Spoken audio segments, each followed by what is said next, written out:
Sue McAlpine is the organizer of this exposition here in London about Calais, about what is happening now in this camp. We have, for example, here Ismail is a picture of a musician who has been tortured by Taliban because he was playing an instrument, and now he's in Calais. This is an example of how educated people are living and artists are living in these terrible conditions. Yes, it is also an example of the power of music to transcend people from an appalling situation in Calais, fleeing, in example, this man Ismail from the Taliban, and how his music has made some kind of real meaning in his life in Calais, because, you know, he is in limbo. He cannot get into the UK. He cannot go back to his own country, but music and playing music has made a huge difference. And he carries his musical instrument with him everywhere he goes, and he brought it with him from Afghanistan. And he was tortured because the Taliban did not want the Taliban did not want his music. As far as I understand, yes. And he, an English musician called Vanessa Lucas-Smith, she's a cellist. She went out with a group of other musicians to make a recording in the Jungle Books library in the camp, and they brought all the musicians into the camp, and they actually made an album. And when they first arrived, she walked up and down the street in Calais, you know, where the little street was there, with her cello, and people came to her. And the first day they had very few, and the second day the Jungle Books was crowded with singers, musicians from all different countries, you know, from Africa, from Sudan. People came together and made music.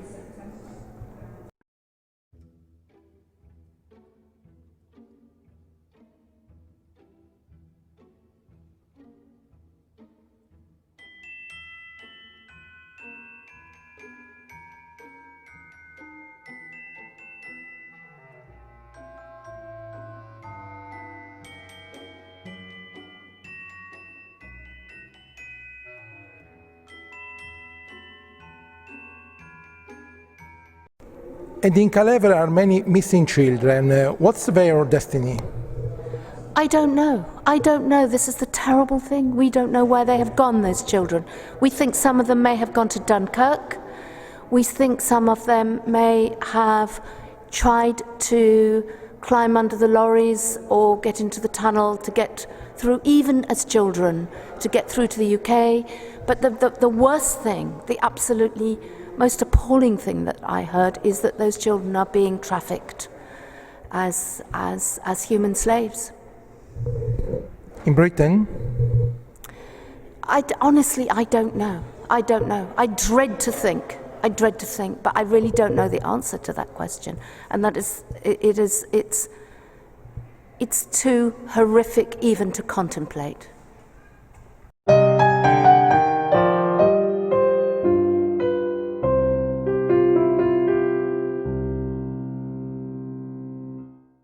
Yes, this is it's a drawing done by a German artist called Olivier Kugler, and I think rather than being a tent, I think it's one of the shelters.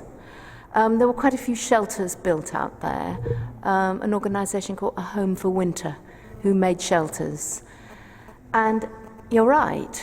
Yeah. Shelters are bigger than tents. Yes, bigger than tents. More of we have one in the other room.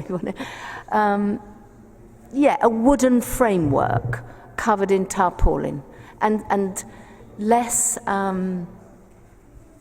mean, better to be in one of those in the bad weather in the winter in Calais. So people have very few possessions, obviously, and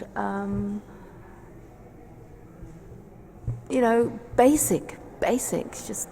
They're handed out. There's a warehouse in Calais where, you know, you can get a sleeping bag, and you can get blankets, and you can get clothes, so people can put those in the shelters. But sometimes, people will keep their shelters very, very tidy, very clean, and also keep their very important things to them, like their passport or their Quran, for example, in a plastic bag, nailed to the top. Very precious objects to them, kept carefully inside the shelters.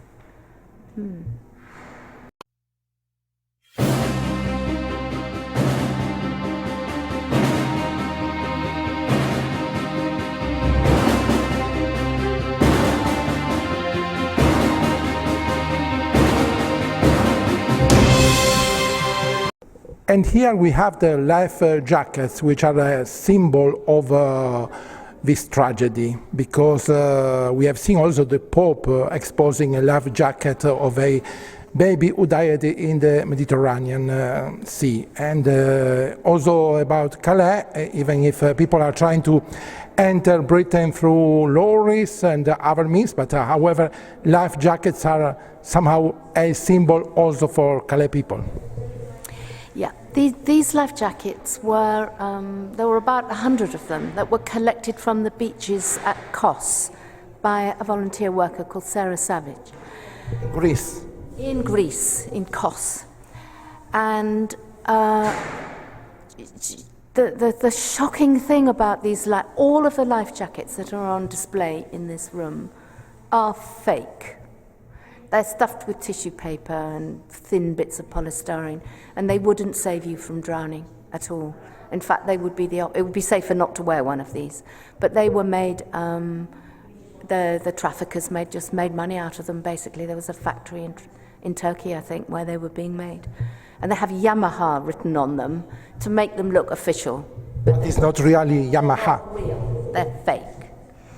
So she wanted to show that, but she also wanted to, she saw them as a pile. When she first clapped eyes on them, she saw them as a pile of life jackets. But she wanted to put them out, as she has here, each one on a plinth, to show that they are, to give them some kind of dignity, that there was once a human being inside that life jacket. And that person might have drowned. Or that person might be in Calais, or they might have arrived here, we don't know. But to give them some kind of standing, these were humans. We don't know who were in these life jackets, but we know there was once a person inside there.